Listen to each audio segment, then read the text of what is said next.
Ibu bapak, saudari-saudara, sobat Komsos yang terkasih dalam Kristus, selamat berjumpa kembali dengan Renungan Minggu Komsos Gereja Santa Maria Immaculata Paroki Tarakan. Kita hari ini memasuki Minggu Biasa yang ke-15. Bacaan Injil yang akan kita renungkan diambil dari Injil Lukas bab 10 ayat 25 sampai dengan 37. Dalam kitab suci kita, perikop ini diberi judul Orang Samaria yang Murah Hati. Namun sebetulnya orang Samaria yang murah hati ini merupakan kisah ilustrasi yang diberikan oleh Yesus untuk menjawab pertanyaan seorang ahli Taurat yang ingin mencobai Yesus. Ahli Taurat ini datang kepada Yesus. Dia menyebut Yesus sebagai guru. Ahli Taurat sendiri seorang guru, seorang pengajar kitab Taurat. Maka mereka ini sebetulnya menempatkan diri sebagai sama-sama guru terhadap Yesus. Pertanyaannya adalah, guru, apakah yang harus aku lakukan untuk memperoleh hidup yang kekal? Pertanyaan seperti ini juga menjadi pertanyaan kita semua. Dari dulu sampai sekarang, umat manusia bertanya, apakah setelah hidup di dunia ini selesai, kita akan memasuki hidup yang kekal? Caranya masuk ke sana bagaimana? Apakah ada rumus yang pasti yang membuat kita bisa ke sana? Yesus tahu bahwa yang bertanya adalah ahli Taurat. Maka dia langsung kembali bertanya kepada orang itu, apa yang tertulis dalam hukum Taurat? Bagi orang Yahudi, seluruh hukum Taurat itu terangkum di dalam perintah, hai umat Israel, percayalah kepada Tuhan Allahmu. Tuhan itu Esa. Kasihilah Dia dengan segenap kekuatanmu, dengan segenap akal budimu, dengan segenap hidupmu. Itu semua ada di dalam kitab Ulangan bab 6 ayat 4 sampai dengan 5. Ahli Taurat ini kemudian menggabungkan dengan kutipan dari Imamat bab 19 ayat 18 yang berbunyi, kasihilah sesamamu manusia seperti dirimu sendiri. Ahli Taurat ini menggabungkan dua perintah, kasih kepada Allah dan kasih kepada sesama. Yesus melihat cara ahli Taurat ini menggabungkan kedua kutipan sudah tepat. Maka dia berkata, pergilah dan lakukanlah, maka engkau akan masuk hidup yang kekal. Namun si ahli Taurat tidak berhenti di situ. Dia kembali bertanya, siapa sesamaku? Dua perintah ini, mengasihi Allah dan mengasihi sesama manusia, mana yang harus diutamakan? Mana yang harus diprioritaskan? Apakah mengasihi Allah dulu kemudian mengasihi manusia? Atau mengasihi manusia sama saja dengan mengasihi Allah? Bobot dari kedua perintah ini apakah sama atau tidak? Maka Yesus kemudian memberikan sebuah perumpamaan. Kisah seorang yang dirampok ketika sedang dalam perjalanan dari Yeriko ke Yerusalem. Jalanan ini jalanan yang sepi, bahaya.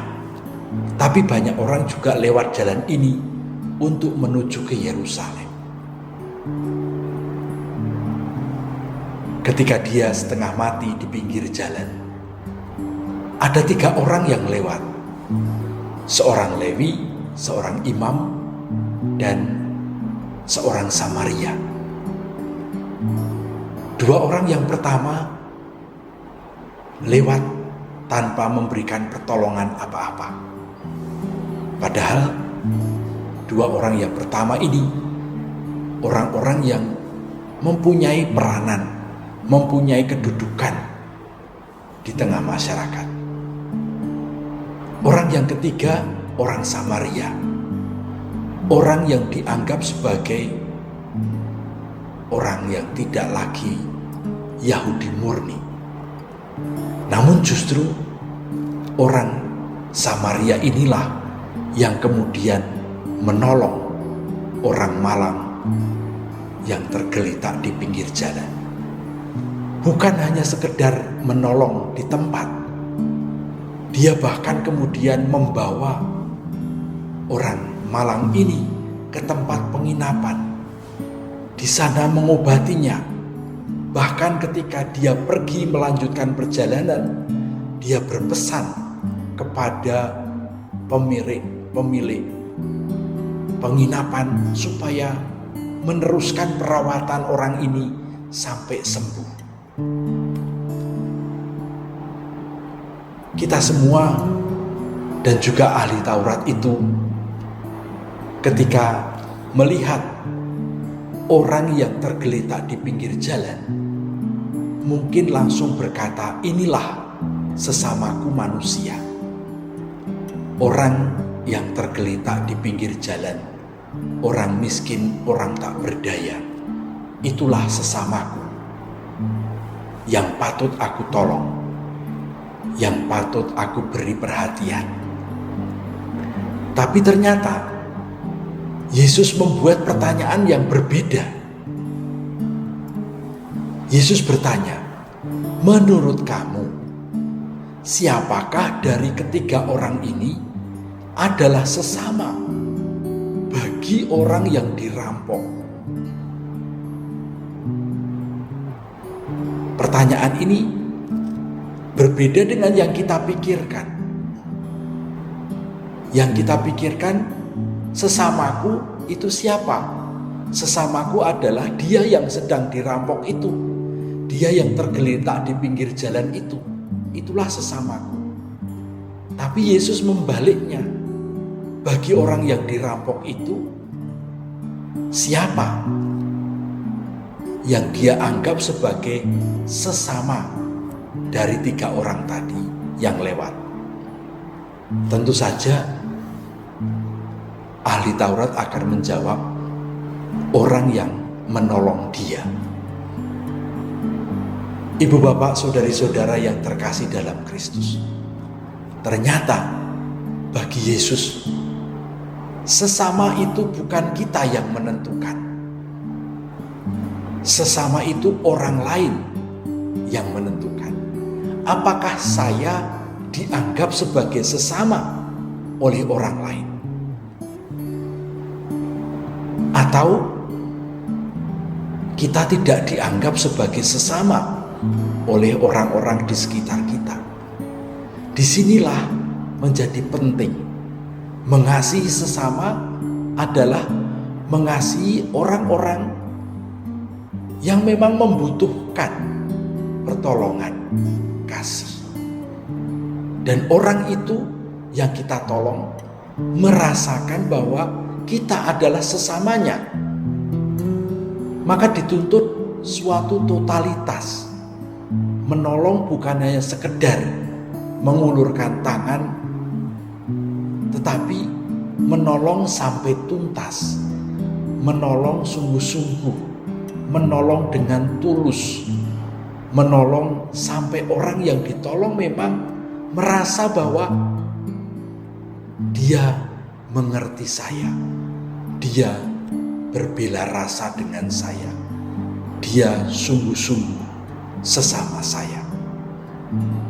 Menurut kacamata orang yang malang, bukan menurut kacamata kita sendiri.